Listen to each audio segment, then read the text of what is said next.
Masuk. Assalamualaikum warahmatullahi wabarakatuh. Waalaikumsalam warahmatullahi wabarakatuh. Alhamdulillah wa syukurillah wassalatu wassalamu ala rasulillah alladzi la nabiyya ba'dah. Yang kami hormati seluruh masyarakat Desa Batahan 1 dan sekitarnya, dan yang kami hormati Bapak Kepala Desa Batahan 1, 2 beserta seluruh unsur desa mulai dari BPD, LPM, Karang Taruna, Alim Ulama, dan seterusnya. Wakil khusus yang kita muliakan dan kita banggakan dan yang kita elu-elu kehadirannya 4 tahun terakhir, baru inilah ada kesempatan beliau Bapak Muharudin Umpan selaku anggota DPRD Madinah dari Partai Berkarya. Alhamdulillah, walaupun di akhir-akhir tahun beliau masih sempatkan diri untuk mengunjungi kita di Desa Batahan 1 ini. Saya tidak mengulas masalah kedudukan saya sebagai warga ataupun mewakili tokoh Banjar. Namun pada intinya saya di Batahan 1 adalah merantau dari Banjar Awu. Kebetulan KTP saya dan usaha saya pun ada di Batahan 1. Hanya saja posisi sebagai yang saya kelola termasuk Paut Sayang Bunda, izin dan operasionalnya masih dari Batahan 1. Yang dari Banjar Awu yaitu Taman Pendidikan Al-Quran Al-Sabar dan MDTA Imam Faisal Muda. Memang betul izinnya dari Banjar Awu. Itu jangan kita permasalahkan. Karena yang dididik di sana adalah anak-anak kita bersama. Mohon doa dan dukungannya, semoga Allah mudahkan semua urusan dalam hal terkait itu. Selanjutnya saya juga perkenalkan Pak. Saya selaku Ketua Komunikasi Dinia Pemilihan Kecamatan Batahan.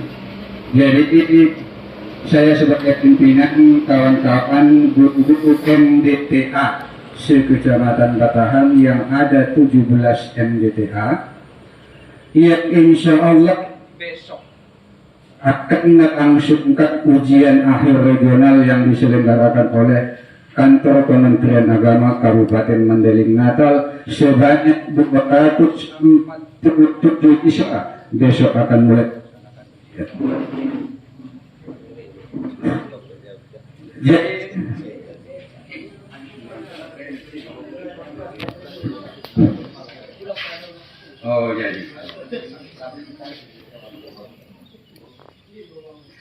Jadi Pak Umpan mewakili masyarakat Banjar Awu dan Batahan 1 sebagai tempat tinggal saya, hanya kewargaan yang Banjar Awu, mengingat kebijakan yang dilakukan oleh pemerintah Kabupaten Mandailing Natal mengenai insentif guru-guru MDTA dan TPQ yang mulai tahun yang lalu hingga tahun ini yang dilimpahkan ke dana desa, sepertinya menurut hemat kami kurang tepat. Kenapa kurang tepat? Karena itu merupakan program pemerintah yang sudah ada perbuknya, cuma saya lupa nomornya. Di zaman Bapak Dahlan Hasan Nasution itu sudah ditetapkan perbuknya. Segala sesuatu pembiayaannya itu ditanggung oleh pemerintah daerah. Tetapi setelah kebijakan tahun yang lalu dan tahun ini, banyak madrasah yang guru-gurunya tidak mendapat insentif. Adapun sebagian tidak penuh. Yang Batahan 2 pun tidak bisa mereka penuhi. Karena biaya yang lain-lain banyak dipergunakan. Kalau Batahan 1 lantaran tidak ada MDTA-nya tidak dianggarkan. Banjarau karena ada 2 MDTA, 1 TPQ, anggarannya terlalu banyak, tidak bisa kita tanggung Pak.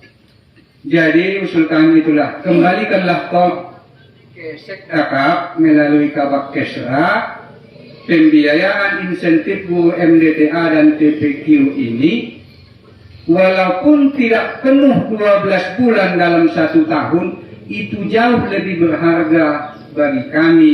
Walaupun dihitung hanya 6 bulan dalam setahun itu, sudah adalah tambah-tambahnya selain dari SPP yang dibayarkan oleh anak-anak kita. 6 bulan itu baru 1.800.000 Pak. Kali 2.000 sekian, 2.700 kalau saya tidak salah. Seluruh guru MDTA Kabupaten Natal. Memang kalau dikalikan duitnya hampir 5M. Tapi saya menilai kegiatan-kegiatan dilaksanakan Bupati selama tahun 2023 yang lalu terkait keagamaan yang dipusatkan di Masjid Al-Nur lebih saya rasa dari 100 miliar. Padahal yang dibutuhkan MDTA itu paling 5 miliar setahun. Kenapalah malah ini yang dibebankan kepada saudara-saudara kepala desa yang ada di Kabupaten Manggarai Natal, yang merupakan sudah terlalu banyak beban-beban anggaran dititipkan kepada mereka. Terlalu kasihan kita memang. Jadi penetapan kami dikembalikan insentif guru MDTA itu ke Kabak Kesra, walaupun tidak penuh 12 bulan dalam setahun. Itu satu. Yang kedua, kami mengusulkan ada perkerasan jalan dari Batahan 1 ke Batahan 4. Kenapa itu yang kami usulkan? Dari Batahan 1 ke Batahan 4 tidak ada satupun perusahaan yang melalui jalan tersebut untuk membantu perbaikan. Kalau dari Batahan 1, Batahan 3, Batahan 1 ke Bintungan masih akan membantu. Kalau dari Batahan 1 ke Batahan 2, masyarakat Batahan 2 saya acung jempol untuk kekuatan mereka mau memperbaiki jalan seperti yang kita nikmati sekarang. Tolong kita kasih tepuk tangan kepada kepala desa Batahan 2. Lebih kurang 5 km Pak, dari Batahan 1 ke Batahan 4. Dan untuk menguatkan usulan dari Bapak Kepala Desa Batahan 2 tadi, butuh peningkatan jalannya. Sekarang perkerasan sudah bagus, cuma perlu keraskan lagi. Dan ada satu titik jembatan, dua titik jembatan yang rawan, yang mohon untuk segera ditindaklanjuti. 2 titik jembatan. Sekitar 100 meter dari lokasi kita ini ada jembatan yang pondasinya besi, buturannya kayu, lantainya pun kayu-kayu tua. Rawan, sering terjadi kecelakaan di situ. Selanjutnya, untuk kami di Banjarau, mengingat sudah dipersiapkan ada pertapakan SMK, ada pertapakan kantor camat, ini mohon untuk terus dikawal dan dikirim untuk kelanjutannya.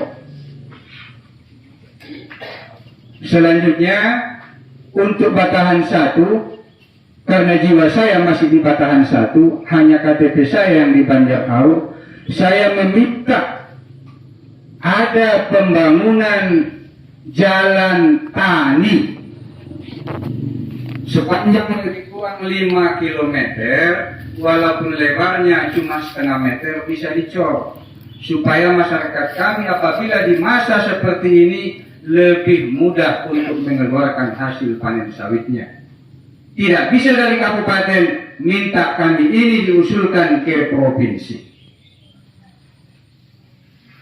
Mau Pak, di atas mata kaki tenggelam kereta kami untuk mengeluarkan hasil panen kami. Kalau ini bisa terrealisasi, kami yakin dan percaya